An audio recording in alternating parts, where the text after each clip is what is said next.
வணக்கம் நண்பர்களே. இந்த வீடியோவில் ரயில்வே எக்ஸாமான குரூப் டியை எப்படி படிக்கிறது, எப்படி கிளியர் பண்ணுறது அப்படின்றத பார்க்கலாம். ஸோ இந்த வீடியோ நிறைய விஷயங்கள் சொல்ல வேண்டியிருக்கிறதுனால இந்த வீடியோ ரொம்ப லென்த்தாக போகும். ஸோ பொறுமையாக கேளுங்க. ஏதாவது உங்களுக்கு டவுட் இருந்ததுன்னா கமெண்ட் பண்ணுங்கள். வேறு ஏதாவது உங்களுக்கு வீடியோஸ் வேணும், இல்லை இதில் எக்ஸ்ப்ளனேஷன் பத்தலை, இல்லை உங்களுக்கு இன்னும் கொஞ்சம் இன்ஃபர்மேஷன்ஸ் வேணுன்றவங்களும் கமெண்ட் பண்ணுங்கள். அதுக்கேற்ற மாதிரி நம்ம வீடியோவை போடலாம். ரயில்வே எக்ஸாம் குரூப் டி பற்றின டீட்டெயில் நோட்டிஃபிகேஷன், அதை எப்படி அப்ளை பண்ணுறது, என்ன பண்ணுறதுன்றதுக்கு ஆல்ரெடி ஒரு வீடியோ போட்டிருக்கோம். அதை பார்க்காதவங்க அந்த வீடியோவை பார்த்துட்டு வாங்க. ஸோ ஃபஸ்ட்டு ரயில்வே எக்ஸாமில் நம்ம தெரிஞ்சிக்க வேண்டியது நெகட்டிவ் மார்க்குடைய இம்பார்ட்டன்ஸ். ஸோ மற்ற எக்ஸாம் நம்ம சாதாரணமாக டிஎன்பிசி எக்ஸாம், ஸ்டேட் போர்டு எக்ஸாம்ஸ்லாம் எழுதும்போது நெகட்டிவ் மார்க்குக்கு அவ்வளோ இம்பார்ட்டன்ஸ் கொடுக்க மாட்டோம். ஏன்னா நம்மளுக்கு எத்தனை கொஷின் கரெக்டாகுதோ அது மட்டும்தான் மார்க்கு. 100க்கு 10 கொஷின் கரெக்ட் ஆச்சுன்னா 10 மார்க்கு, 90 கொஷின் கரெக்ட் ஆச்சுன்னா 90 மார்க்குன்ற கான்செப்டில் தான் இருக்கும். ஸோ சென்ட்ரல் கவர்மெண்ட் எக்ஸாம் வந்துடுச்சுனாவே நமக்கு எல்லாத்துக்குமே நெகட்டிவ் மார்க்ஸ் இருக்குது. ஸோ அதனுடைய அளவுகள் மாறுமே ஒழிய ஆனால் நெகட்டிவ் மார்க்ஸ் இருக்குது. ஸோ அதுக்கு தான் இங்கே எக்ஸாம்பிளுக்கு ஒரு கேண்டிடேட்டுடைய மார்க் கொடுத்துருங்க. ஸோ இது 2018 நடந்த குரூப் டியுடைய மார்க் லிஸ்ட்டு, ஒரு கேண்டிடேட்டுடைய மார்க் லிஸ்ட்டு சென்னை ஜோனில் தான் அப்ளை பண்ணியிருக்காரு. ஸோ ஃபஸ்ட்டு பார்த்தீங்கன்னா அவர் அட்டன் பண்ண 100 கொஷினில் 55 கொஷின் அட்டன் பண்ணியிருக்காரு. அதில் கரெக்டான கொஷின் பார்த்தீங்கன்னா 40 கொஷின் தான், தவறான கொஷின் 15 கொஷின், அவர் அட்டன் பண்ணாமல் விட்டது 3 கொஷின். ஸோ ஓவராலாக அவர் 100 கொஷினில் 97 கொஷின் தான் அட்டன் பண்ணியிருக்காரு. ஸோ இதே மற்ற போர்டாக இருந்தால் நம்மளுக்கு இந்த கரெக்டான 40 மார்க்குன்றது 100க்கு 40 மார்க்குன்ட்டு வந்துட்டுருக்கும். ஆனால் ரயில்வேல நம்மளுக்கு நெகட்டிவ் மார்க் இருக்குது. ஸோ அந்த நெகட்டிவ் மார்க் எப்படி ரோல் ப்ளே ஆகுதுன்னு பார்க்கணும். ஸோ உங்களுக்கு 1/3 நெகட்டிவ் மார்க். ஸோ 15 கொஷின் தப்புன்னா உங்களுக்கு 5 மார்க் குறையும். ஸோ 5 மார்க் குறைஞ்சி எவ்வளோ வந்திருக்குன்னு பார்த்தீங்கன்னா 35 மார்க் வந்திருக்கு. ஸோ இந்த 35 மார்க்குன்றது அவர் எழுதின அந்த ஷிஃப்ட்டுக்கு அவர் எடுத்த மார்க் தான் இந்த ரா மார்க்குன்னு சொல்லுவோம். ஸோ ரயில்வேயில் இந்த மாதிரி சென்ட்ரல் கவர்மெண்ட் எக்ஸாம்பிள் பார்த்திங்கன்னா raw mark, prorated mark, normalised மார்க்குன்ட்டு நிறைய விதமான மார்க் வரும். இதில் ரொம்ப கன்ஃபியூஷன் வரும். ஸோ அதெல்லாம் கவனமாக பாருங்கள். ஜென்ரலாக பார்த்தோம்னா நம்ம இதெல்லாம் 40 அவ்வளோதான், 40 கரெக்டாகிடுச்சு. ஏன்னா உங்களுக்கு ஆர்ஆர்பி அப்ளை பண்ணி முடித்த பிறகு ஒரு 10 டேஸில் இல்லை 15 டேஸில் உங்களுடைய அட்டன் பண்ண கொஷின் ரெஸ்பான்ஸ் வித் ஆன்சர் கீயோட வந்துடும். ஸோ அதை என்ன பண்ணுவாங்கன்னா எல்லாரும் போட்டு எடுத்து பார்த்து நம்ம இத்தனை கொஷின் கரெக்ட் பண்ணியிருக்கோம் அப்படின்ட்டு 40 மார்க் எடுத்துகிறோம், 40 மார்க் நம்மளுக்கு வேலை கிடச்சிருச்சின்னு முடிவு பண்ணுறாங்க. அது இங்கே நடக்காது. ஸோ நம்ம ஷிஃப்ட்டில் மட்டும்தான் நம்மளுக்கு எத்தனை கரெக்டு எத்தனை தப்புன்னு கண்டுபிடிக்க முடியும். ஸோ ஒரு கேண்டிடேட்டால் இண்டிவிஜுவலாக அவரால் கண்டுபிடிக்க முடிஞ்ச மார்க்கு இந்த 35 மட்டும்தான். இந்த ப்ரோ ரேட்டட் மார்க்கும் நார்மலைஸ்டு மார்க்கும் ஆர்ஆர்பி டிசைட் பண்ணுறது தான். ஸோ ஆர்ஆர்பி அதுக்குன்னு ஒரு தனி ஃபார்முலா இருக்கும், அது அந்த நோட்டிஃபிகேஷன்லேயே கொடுத்துருப்பாங்க. அந்த பேசிஸில் தான் உங்களுக்கு இந்த 2 மார்க்கும் வரும். இந்த மார்க் தான் ஃபைனல் செலெக்ஷனில் எடுத்துப்பாங்க. ஸோ இப்போ ரா மார்க்னால் என்னென்னு பார்த்துக்கிட்டிங்கன்னா, ஃபார் எக்ஸாம்பிள் இன்றைக்கி 23ஆம் தேதி, இந்த 23ஆம் தேதியில் இந்த கேண்டிடேட் 9 to 10:30 பேட்சை எழுதியிருக்காரு அப்படின்னா அந்த பேட்சில் அவர் எடுத்த மார்க் தான் 35 மார்க். ஆனால் இந்த ஆர்ஆர்பியை பொறுத்த வரைக்கும் உங்களுக்கு எக்ஸாம் 10 நாள் நடக்கும். ஸோ ஒவ்வொரு நாளும் 4 பேட்ச் நடக்கும். ஸோ அப்போ ஆக மொத்தத்தில் நம்மளுக்கு 40 மேட்ச் நடந்திருக்கு. ஸோ அந்த 40 பேட்சும் இந்தியா ஃபுல்லாக நடந்திருக்கும். ஸோ சென்னையில் ஒரு 10 பேட்ச் 40 பேட்சுன்னா வேறு ஜோனில் அதே மாதிரி 40 பேட்ச். ஸோ இது எல்லாத்தையும் கால்குலேட் பண்ணி அவங்கள நார்மலைஸ்டு பண்ணி ஒரு மார்க் கொண்டு வரது தான் இந்த நார்மலைஸ்டு மார்க். ஸோ ஒவ்வொரு பேட்ச்னா ஹையஸ்ட் மார்க் எவ்வளோ, ஓவராலில் ஹையஸ்ட் மார்க் எவ்வளோ, எது ரொம்ப கஷ்டமான பேட்ச்சு, இதெல்லாம் கால்குலேட் பண்ணி தான் இந்த நார்மலைஸ்டு மார்க்கை கொண்டுட்டு வருவாங்க. ஸோ அப்போ அந்த கேண்டிடேட் எடுத்த மார்க்கு 35, ஆனால் இங்கே நார்மலைஸ்டு மார்க் பார்த்திங்கன்னா ஒரு மார்க் இன்க்ரீஸ் ஆகிருக்கு, 1.5 மார்க்கு இன்க்ரீஸ் ஆகிருக்கு. காரணம் என்னென்னு பார்த்தீங்கன்னா அவர் அட்டன் பண்ண பேட்சில் வந்த கொஸ்டின்ஸ் கொஞ்சம் டஃப்பான கொஸ்டின். அதாவது மற்ற பேட்சில் கம்பேர் பண்ணும்போது அவருக்கு வந்த கொஸ்டின்ஸ் கொஞ்சம் டஃப்பான கொஸ்டின். அதே மாதிரி அவருக்கு கரெக்டான, அதாவது அவர் தப்பாக போட்ட கொஸ்டினும் குறைவாக 15 தான் போட்டிருக்காரு. இந்த 15 அவர் போடாமல் விட்டுட்டு இருந்தாருன்னா, ராங்கான கொஸ்டின் அவருக்கு இல்லாமல் வெறும் 40 கரெக்டான கொஸ்டின் மட்டும் அட்டன் பண்ணியிருந்தாருன்னா அவருடைய மார்க்கு 45க்கு மேலே போகிறதுக்கான வாய்ப்பு இருக்குது. ஏன்னா இங்கே நார்மலைஸ்டு மார்க்கில் எவ்வளோ ராங்கான கொஸ்டின் போட்டிருக்கோம், அந்த பேட்சில் எவ்வளோ டஃப்பான கொஸ்டின் இருந்துச்சு, எத்தனை பேர் அந்த லோயஸ்ட் மார்க் எடுத்திருக்காங்க அப்படின்றதெல்லாம் கேல்குலேட் பண்ணுவாங்க. ஸோ அப்போ உங்களுக்கு 45 வந்திருக்கும். 45 வந்திருந்தால் இவர் அடுத்த கட்டத்துக்கு போயிருக்கிறதுக்கான வாய்ப்பு இருக்குது. ஸோ அப்போ அவர் இந்த கொஷினை தப்பான கொஷினை அட்டன் பண்ணாமல் இருக்கிறது தான் பெஸ்ட்டு.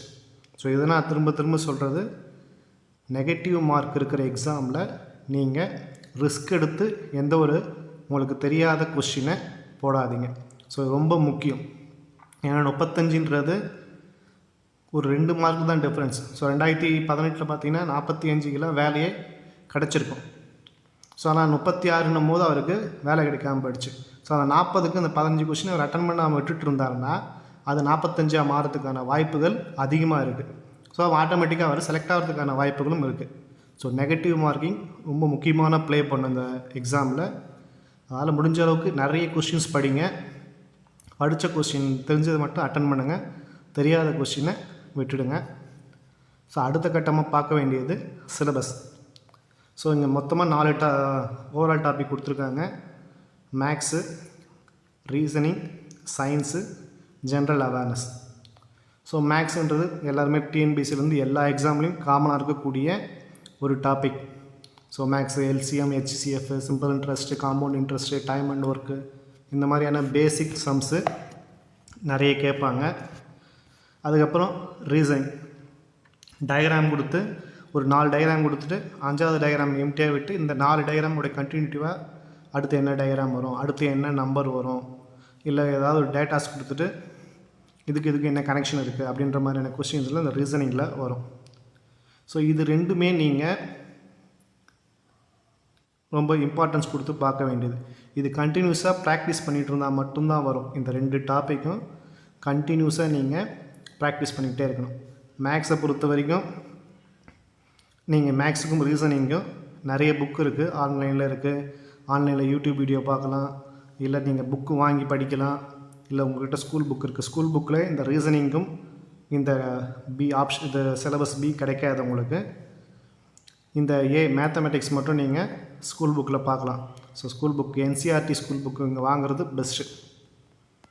ஸோ ஆன்லைனில் பிடிஎஃபாக கிடைக்கும் சிபிஎஸ்சி புக்கு. சப்போஸ் உங்களுக்கு அது கிடைக்கல, இல்லை கிடைச்சாலும் எனக்கு இங்கிலீஷ் படிக்க வராது, எனக்கு அந்த அளவுக்கு ஃப்ளூயண்ட்டாக படித்து புரிஞ்சுக்கிட்டு அதுக்கப்புறம் இது மைண்டில் ஏற்றிக்கிது கஷ்டமாக இருக்குன்ற பட்சத்தில் நீங்கள் தமிழ்லேயே நிறைய புக் மேக்ஸுக்கு அவைலபிள் ஆகுது.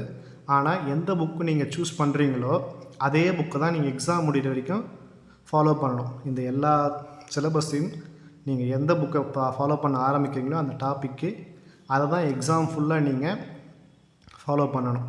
அப்படி ஃபாலோ பண்ணால் தான் உங்களால் கிளியர் பண்ண முடியும். சில பேர் என்ன பண்ணுவாங்கன்னா ஏதாவது ஒரு புக்கை சூஸ் பண்ணிப்பாங்க. ஸ்கூல் புக் படிக்கிறேன்னு சொல்லிட்டு ஸ்கூல் புக் படிக்க ஸ்டார்ட் பண்ணுவாங்க. சில ஏதாவது ஃப்ரெண்டு சொல்லுவாங்க, இல்லை யூடியூப்பில் ஏதாவது சஜஷன் சொல்கிறாங்கன்ட்டு ஒரு 10-15 நாள், ஒரு மாதம் அந்த புக்கை படிச்சுட்டு இருந்தவங்க அதை விட்டுட்டு அவங்க சொன்ன புக்குக்கு, அவங்க ரெஃபர் பண்ண புக்குக்கு மாறுவாங்க. ஸோ அங்கே மாறும்போது உங்களுக்கு கான்செப்ட் புரிஞ்சிக்கிறதுல, ஷார்ட்கட்டில் இந்த மாதிரி நிறைய ப்ராப்ளம்ஸ் வரும். ஸோ அதனால் முடிஞ்ச அளவுக்கு இந்த மேக்ஸ் அண்ட் ஜென்ரல் இந்த எல்லா டாப்பிக்குமே நீங்கள் எந்த புக்கை ஃபாலோ பண்ணுறீங்க, இல்லை எந்த மெத்தடில் போகிறீங்களோ அதே மெத்தடில் எக்ஸாம் முடிகிற வரைக்கும் ஃபாலோ பண்ணுங்கள். புதுசாக படிக்கிறவங்க கூட என்சிஆர்டி புக்கு ஒரு 3 நாளைக்கு தொடர்ந்து கண்டினியூஸாக படிங்க. முதல் நாள் படிச்சிங்கன்னா கஷ்டமாக தான் இருக்கும். என்சிஆர்டி புக்கு படிக்கிற ஆரம்பிக்கிறீங்கன்னா ஒரு 3 நாள் 4 நாள் கண்டினியூஸாக படிச்சுட்டு வாங்க. உங்களுக்கு அப்பையும் புரியலைன்னா உடனடியாக மாறிடுங்க. அந்த புக்கு தான் படிக்கணுன்றதுக்காக 3 மாதம் படிச்சுட்டு கஷ்டப்பட்டுட்டு எதுவுமே மைண்டில் ஏற்றிக்க முடியாமல் இருக்கிறது வேஸ்ட்டு. ஸோ எந்த புக்கை நீங்கள் ஃபாலோ பண்ணணும்னு நினைக்கிறீங்களோ அதுக்கு ஒரு 3 நாள் டைம் எடுத்துக்கோங்க. ஸோ அந்த 3 நாள் உட்காந்து அந்த புக்கை தரவாக ஃபுல்லாக படிங்க. டாப் டு பாட்டம் எதையும் மைண்டில் ஏற்றிக்கணும்னு நினச்சி படிக்காதீங்க. ஜஸ்ட் ஒரு கதை புக் படிக்கிற மாதிரி ஃபுல்லாக படிச்சுட்டு வாங்க. அது உங்களுக்கு எந்த அளவுக்கு மைண்டுக்குள்ளே போகுது, அது உங்களால் படிக்க முடியுன்றதை ஒரு 3 நாளைக்குள்ளே முடிவு பண்ணுங்கள். அதை முடிவு பண்ணிட்டீங்கன்னா அந்த புக்கை கண்டினியூ பண்ணுங்கள். இல்லை என்னால் இதை முடியாது, இந்த புக்கை ஃபாலோ பண்ண முடியாதுன்ட்டிங்கன்னா அந்த புக்கை தூர வச்சுட்டு உங்களுக்கு எது கன்வீனியண்ட்டாக இருக்கோ அந்த புக்கை சூஸ் பண்ணிங்க. நான் இந்த பப்ளிகேஷன் புக்கு அந்த பப்ளிகேஷன் புக்குன்ட்டு எதையும் ரெக்கமெண்ட் பண்ணல. உங்களுக்கு எது கன்வீனியண்ட்டாக இருக்கோ, இல்லை உங்கள் ஃப்ரெண்ட்ஸோடு சேர்ந்து படிக்கிறதுக்கு எது கன்வீனியண்ட்டாக இருக்கோ அதை நீங்கள் சூஸ் பண்ணிக்கிங்க. அதுதான் ரொம்ப முக்கியமானது.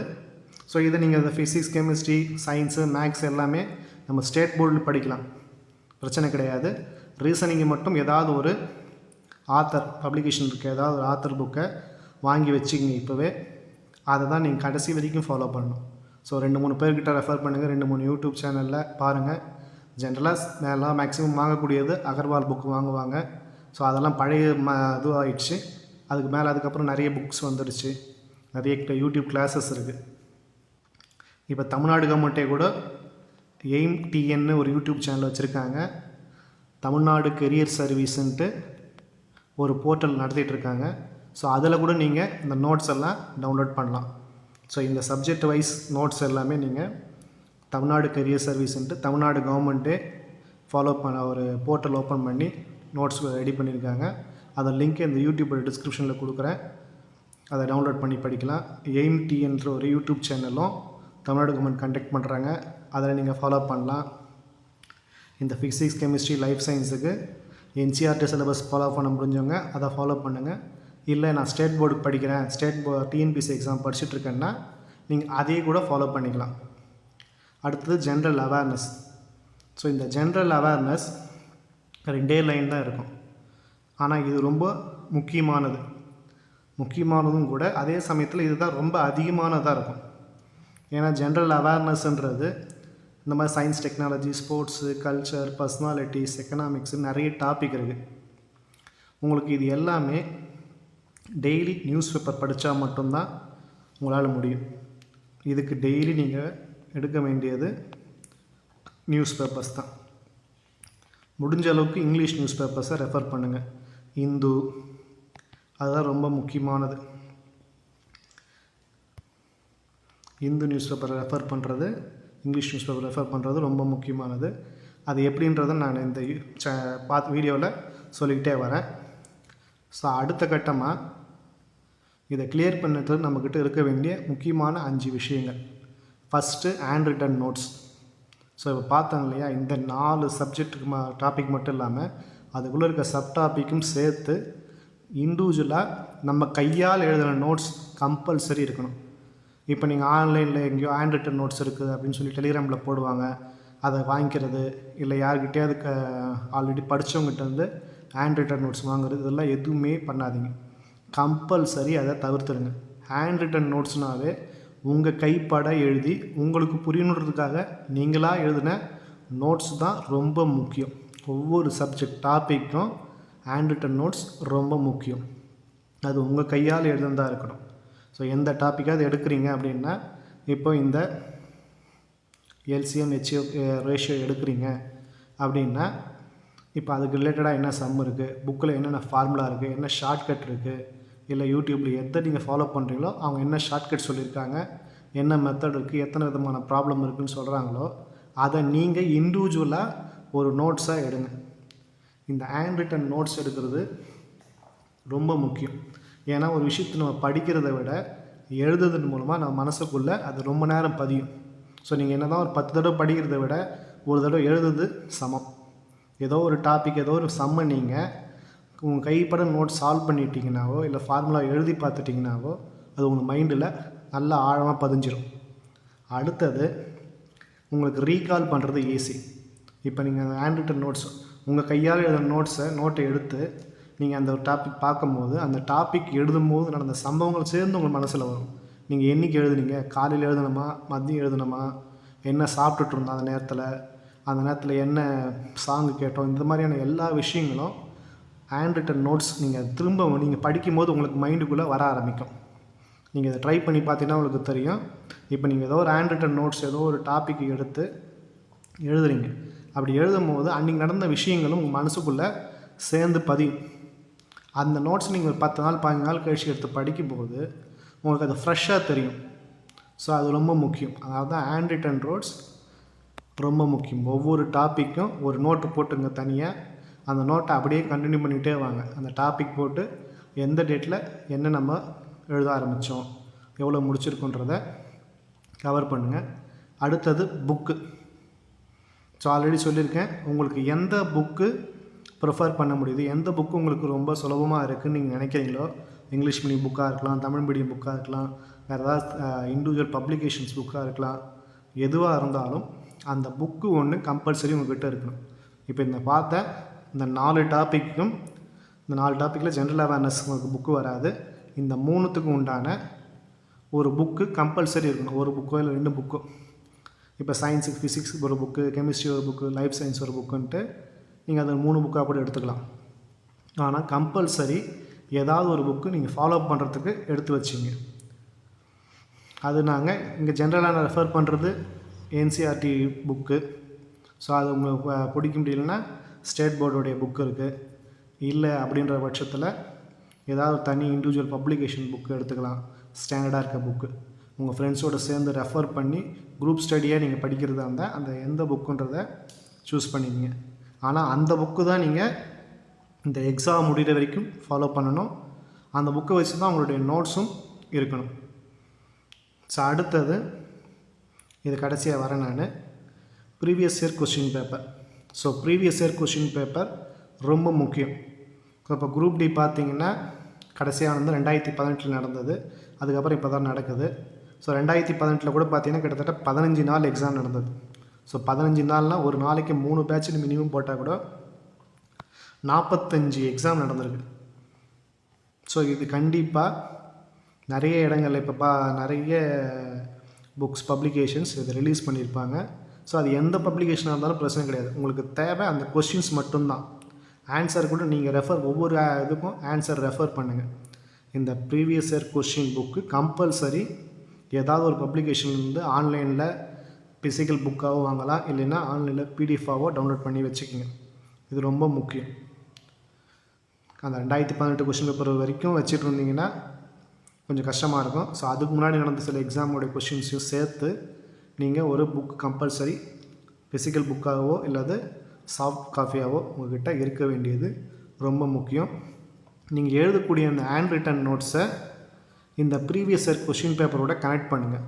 ஸோ இப்போ எந்த டாப்பிக்கு நீங்கள் சப்ஜெக்ட் எழுதுகிறீங்களோ, புக்கு எழுதுகிறீங்களோ, இப்போ அனாலஜின்னு ஒரு டாப்பிக்கு நீங்கள் நோட்ஸ் எடுத்துகிட்ருக்கீங்க, அந்த அனாலஜி ரிலேட்டடாக ப்ரீவியஸ் இயரில் என்னென்ன கொஸ்டின்ஸ் கேட்டிருக்காங்க அப்படின்றத அந்த அனாலஜி டாப்பிக்கு எழுதிட்டு வாங்க. ஸோ நீங்கள் அந்த எந்த டாபிக் ஒரு நாள் பார்க்குறீங்களோ அந்த டாபிக் ரிலேட்டடான கொஸ்டின் பார்க்குறதுக்காக தான் இந்த previous year question paper booklet அவசியம்னு சொல்கிறேன். ஸோ அப்படி எழுதும்போது உங்களுக்கு ப்ரீவியஸ் இயர் இந்த மாதிரி கொஸ்டின் கேட்டிருக்காங்க. ஸோ இப்போ எந்த சப்ஜெக்டாக இருந்தாலும் சரி, ஜென்ரல் அவேர்னஸ் ரிலேட்டடாக இருந்தாலும் சரி, ஃபிசிக்ஸ் கெமிஸ்ட்ரி ரிலேட்டடாக இருந்தாலும் சரி, அது ரிலேட்டடாக லாஸ்ட் இயரில் லாஸ்ட் கொஷினில் என்ன கேட்டிருக்காங்கன்றதை நீங்கள் கம்பல்சரி அதை நீங்கள் அதோட கனெக்ட் பண்ணிகிட்டே வாங்க. ஸோ இது ஒவ்வொன்றுத்தையும் அதோட கனெக்ட் பண்ணிகிட்டே வந்தீங்கன்னா உங்களுக்கு அந்த நோட்ஸ் எழுதும்போது அந்த கொஷினுக்கு உண்டான எக்ஸ்ப்ளனேஷன் உங்களுக்கு கிடச்சிடும்.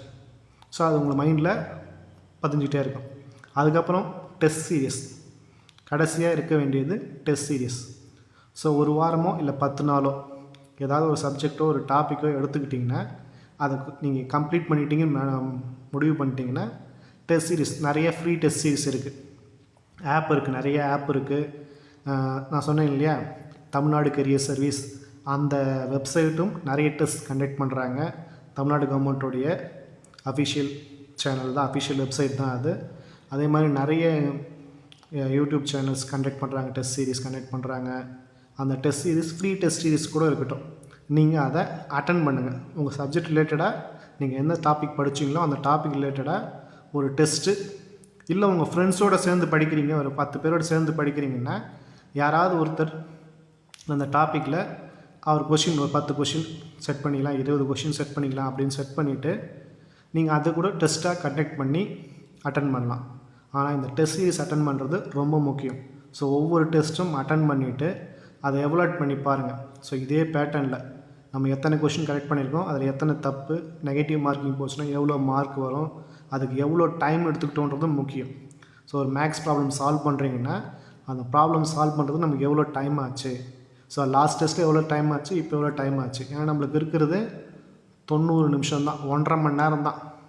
இந்த 1.5 மணி நேரத்தில் நீங்கள் குரூப் டி எக்ஸாம் அட்டன் பண்ணணும். ஸோ அது எப்படி அட்டன் பண்ணுறது இந்த டெஸ்ட் சீரிஸ் மூலமாக தான் உங்களால் பண்ண முடியும். ஸோ ஒரு 1.5 மணி நேரத்துக்குள்ளே நம்மளால் 100 கொஷின் அட்டன் பண்ண முடியுதுன்னா அப்போது ஒரு ½ அன் ஹவருக்கு எத்தனை கொஷின் வச்சுக்கிறது? இப்போ நீங்கள் 15 மினிட்ஸ் வச்சா கூட பரவாயில்ல டெஸ்ட்டு. ஸோ 15 மினிட் என்ன பண்ணணுன்னா நீங்கள் 20 கொஷின் டெஸ்ட் வச்சுக்கணும். 20லேருந்து 25 கொஷின் உங்களுக்கு நீங்கள் டெஸ்ட்டாக கண்டக்ட் பண்ணிக்கணும். நீங்கள் எங்கேயாவது டெஸ்ட்டு டெலிகிராமில் அட்டன் பண்ணலாம், ஃபேஸ்புக்கில், எல்லா இதுலேயும் இப்போ உங்களுக்கு டெஸ்ட் அட்டன் பண்ணுறதுக்கான வாய்ப்புகள் வந்துடுச்சு. அதை அட்டன் பண்ணுங்கள். ஒரு பர்டிகுலர் டைம் வச்சுங்க, அந்த டைமில் டெஸ்ட் சீரிஸ் அட்டன் பண்ணுங்கள். ஸோ இது முக்கியம். கடைசியாக இப்போ நம்ம பார்க்க வேண்டியது நியூஸ் பேப்பர் ரீடிங். ஸோ இது ஏன் முக்கியம்? இப்போ பார்த்தீங்கன்னா நான் ஒரு நியூஸ் பேப்பர் இன்றைக்கி வந்த நியூஸ் பேப்பர் ரீடிங்கோட ஒரே ஒரு சின்ன கிளிப்பிங் மட்டும் வச்சுருக்கேன். ஸோ இது என்ன நியூஸ்ன்னு பார்த்தீங்கன்னா பேட்டி பச்சாவ் பேட்டி பத்தாவ் அப்படின்ற ஸ்கீமுடைய 10வது வருஷம் செலிப்ரேஷனை முன்னிட்டு மோடி கங்க்ராச்சுலேட் பண்ணியிருக்காரு. இதை நியூஸாக கொடுத்துருக்காங்க. ஸோ ஜென்ரலாக இதை நம்ம அப்படியே ஹெட்லைன்ஸ் வரைக்கும் பார்த்துட்டு க்ராஸ் பண்ணிவிடுவோம். அந்த மாதிரி இதுக்கப்புறம் நீங்கள் அந்த மாதிரி எதுவும் பண்ணாதீங்க. ஸோ இந்த மாதிரி விஷயங்கள் இருந்ததுன்னா அதில் நான் எது ரொம்ப முக்கியன்றதை அண்டர்லைன் பண்ணியிருக்கேன். ஸோ இதில் பார்த்தீங்கன்னா Beti Bachao Beti Padhao, save and educate the girl child, பெண் குழந்தைகளை பாதுகாத்து படிக்க வையுங்கள். இதுதான் அந்த திட்டத்தோடைய பேர். ஸோ இப்போ இந்த திட்டம் எப்போ வந்தது அப்படின்னு பார்த்தீங்கன்னா ஜனவரி 22, 2015. யார் லான்ச் பண்ணதுன்னு பார்த்தீங்கன்னா ப்ரைம் மினிஸ்டர். எங்கே லான்ச் பண்ணியிருக்காருன்னா பானிபட்டில். ஸோ இந்த ஸ்கீம்னால் என்ன பெனிஃபிட் கிடச்சது அப்படின்னு பார்த்தீங்கன்னா நேஷ்னல் செக்ஸ் ரேஷியோ, அதாவது பாலின விகிதம் 2014 918 இருந்தது. 2023-24 930 இன்க்ரீஸ் ஆகிருக்கு. அதாவது ஆண் பெண் பாலின விகிதம் இன்க்ரீஸ் ஆகிருக்கு. இன்னும் நிறைய டீட்டெயில்ஸ் கொடுத்துருக்காங்க. ஆனால் குரூப் டிக்கு இவ்வளோ இன்ஃபர்மேஷன் தேவையில்லை. இந்த நான் அண்டர்லைன் பண்ணியிருக்க இந்த இன்ஃபர்மேஷன் மட்டுமே போதுமானது. ஸோ இப்போ இது கொஸ்டின் எப்படி கேட்பாங்கன்னா பேட்டி பச்சாவ் பேட்டி பதாவ் ஸ்கீம் எப்போ ஸ்டார்ட் பண்ணப்பட்டது அப்படின்னு கேட்பாங்க. ஜனவரி 22, ஜனவரி 26, ஆகஸ்ட் 15 இப்படி டேட் கொடுத்துருவாங்க. இப்போ நம்மளுக்கு கன்ஃபியூஷன் வந்துட்டுருக்கும். எல்லாருமே நம்ம என்ன நினைப்போம், குடியரசு தினம் தண்ணி தான் ஆரம்பிச்சிருப்பாங்க, ஜனவரி 26ன்னு சொல்லி போட்டுருவோம். ஸோ அங்கே தப்பாகிடும். ஸோ ஆனால் இங்கே ஆரம்பிச்சிருக்கிறது ஜனவரி 22, 2015. அதே மாதிரி எங்கே ஆரம்பித்தாங்க இதுவும் கொஸ்டினாக வரும். பேட்டி பச்சாவ் பேட்டி பதாவ் அப்படின்ற ஸ்கீமை எங்கே ஆரம்பித்தாங்க, எந்த ஸ்டேட்டில் ஆரம்பித்தாங்க, எந்த டிஸ்ட்ரிக்டில் ஆரம்பித்தாங்க, எந்த சிட்டியில் ஆரம்பித்தாங்க அப்படின்னு ஒரு இண்டிவிஜுவலாக கொஸ்டின் போகும்போது நம்ம படிக்க வேண்டியிருக்கும். ஸோ இந்த மாதிரி ஒவ்வொரு கொஸ்டினுக்கும் நம்ம இந்த டாபிக் நீங்கள் கவர் பண்ணணும். ஒரு நியூஸ் பேப்பரை ஃபுல் அண்ட் ஃபுல் படிக்கணும். படிக்கிறதுக்கு உங்களுக்கு கிட்டத்தட்ட முதல்ல படிக்க ஆரம்பிச்சிங்கன்னா உங்களுக்கு 2 hours ஆகும்.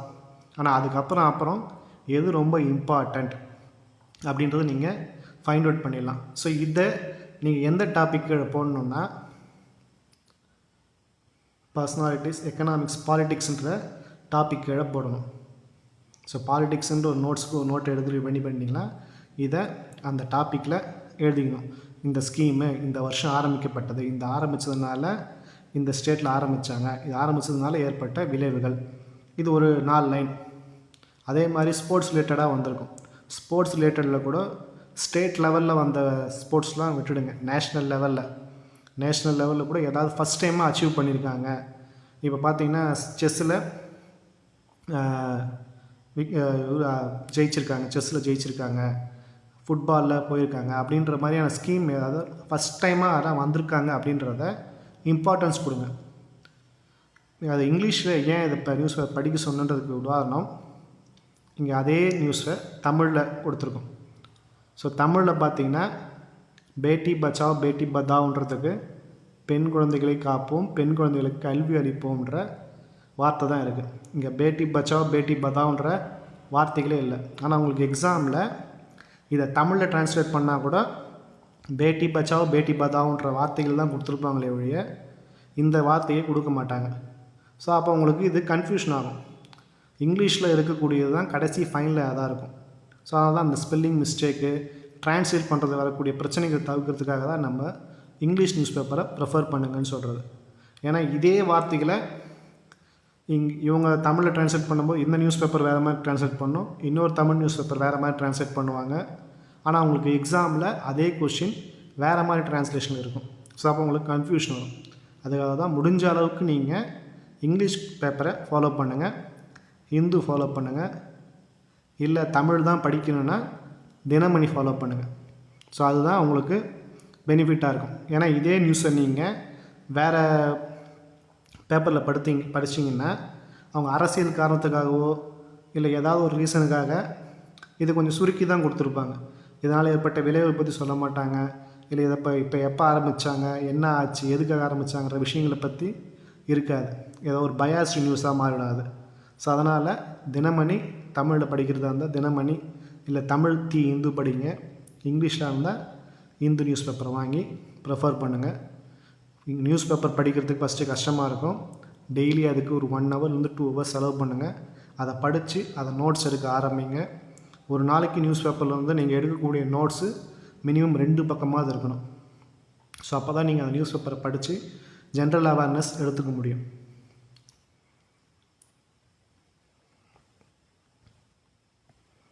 ஸோ இப்போ இந்த ஜென்ரல் அவேர்னஸில் வந்து இந்த 2018 கேட்ட கொஸ்டின் பேட்டர்ன் எப்படி இருக்குன்னு பார்க்கலாம். ஸோ இது ஜென்ரல் ஜிஏ.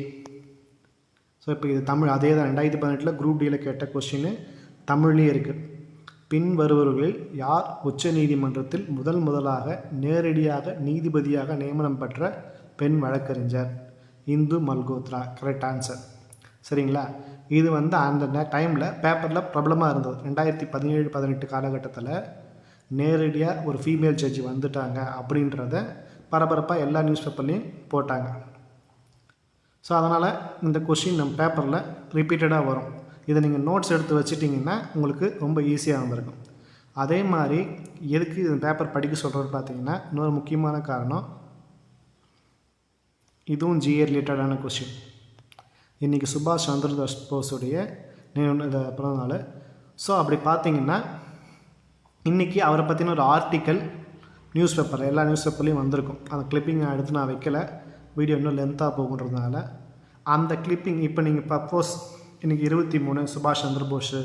ஸோ அவர் எப்போ பிறந்தார், அவர் காங்கிரஸில் எப்போ சேர்ந்தார், காங்கிரஸை விட்டு எப்போ வெளில வந்தார், காங்கிரஸில் வந்துட்டு என்ன கட்சி ஆரம்பித்தார், ஐஎன்ஏவை எப்போ ஸ்டார்ட் பண்ணார், அவர் எப்போ காணாமல் போனதாக அறிவிக்கப்பட்டார் அப்படின்றத நியூஸ் பேப்பரில் ஒரு ஆர்டிக்கலாக கொடுத்துருப்பாங்க.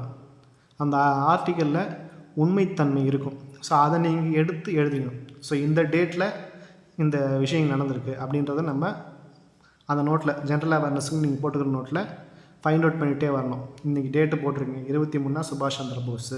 இப்போ நாளைக்கு பார்த்தீங்கன்னா கேர்ள் சைல்டு டே, பெண் குழந்தைகள் தினம். ஸோ அப்போ பெண் குழந்தைகள் தினம் நாளைக்குன்னா அந்த டேட்டு 24ன்னு போட்டு நோட்ஸ் எடுக்கும்போது இன்றைக்கி பெண் குழந்தைகள் தினம். ஸோ பெண் குழந்தைகள் தினத்துக்கு ஏதாவது ஒரு ஸ்கீம் ஸ்டேட் கவர்மெண்ட்டோ சென்ட்ரல் கவர்மெண்ட்டோ லான்ச் பண்ணுவாங்க, இல்லை அவங்களுக்கு ஏதாவது ஒரு இலவசத்தை அறிவிப்பாங்க. அப்படி என்ன அறிவித்தாங்க, இல்லை இது முன்னாடி என்ன அறிவிச்சிருக்காங்க, இந்த சில்ட்ரன்ஸ் டே எதுக்காக செலிப்ரேட் பண்ணுறாங்க, அதுக்காக கவர்மெண்ட் ஏதாவது ஸ்கீம் லான்ச் பண்ணியிருக்காங்களா அப்படின்றத நீங்கள் நோட் பண்ணிக்கணும். ஸோ இதுதான் நியூஸ் பேப்பர் படிக்கிறதுக்கான முக்கியமான ரீசன். இதன் மூலமாக தான் உங்களால் இந்த ஜென்ரல் அவேர்னஸ்க்கு மொத்த நோட்ஸையும் கவர் பண்ண முடியும். வெறும் பேப்பர் படிச்சுட்டு மூடி வைக்கிறது கிடையாது. ஸோ அதில் என்னென்ன ரிலேட்டட் கொடுத்துருக்காங்க, முக்கியமாக தலையங்கம், தமிழில் தலையங்கம்னு இருக்கும், இங்கிலீஷில் எடிட்டோரியல்னு இருக்கும். அந்த எடிட்டோரியலில் இப்போ சுபாஷ் சந்திர போஸை பற்றி கொடுத்துருப்பாங்க. சுபாஷ் சந்திர போஸ் எப்போ பிறந்தார், என்ன பண்ணார், என்னன்றது. ஸோ அதில் நீங்கள் நோட்ஸாக எடுத்து வச்சுக்கலாம். ஸோ அதே மாதிரி தான் நாளைக்கு கேர்ள்ஸ் சைல்டு டேன்னு இருக்கும்போது அதுக்கு ரிலேட்டடான தலையங்கம் எழுதுவாங்க. பெண் குழந்தைகள் தினம் எப்போ கொண்டாடப்பட்டது, எதுக்காக கொண்டாடினாங்க, அதுக்காக என்னென்ன திட்டங்கள் மத்திய மாநில அரசுகள் அறிவிச்சிருக்கு அப்படின்றத சொல்லுவாங்க. ஸோ அதை நீங்கள் நோட்ஸாக எடுத்துக்கணும். ஸோ அடுத்தது இப்போ சயின்ஸ் ரிலேட்டடான கொஸ்டின். General science. மீன்களின் இதயத்தில் டேஷ் அறைகள் உள்ளன, 2 அறைகள் உள்ளன. ஜென்ரல் சயின்ஸில் பயாலஜி லைஃப் சயின்ஸ் ரிலேட்டடான கொஸ்டின். ஸோ இது டிஎன்பிசி புக்லேயும் இருக்கும், என்சிஆர்டி புக்லேயும் இருக்கும். ஸோ உங்களுக்கு எது கன்வீனியண்ட்டாக இருக்கோ அதில் படித்து இந்த மாதிரியான விஷயங்களை நோட் பண்ணிக்கிட்டே வாங்க. ஸோ அடுத்தது மேக்ஸ். இது எல்லாமே 2018 குரூப் டியில் கேட்ட கொஷின்ஸ். ஸோ சாம்பிளுக்காக ஒவ்வொரு கொஷின் எடுத்து வச்சுருக்கேன்.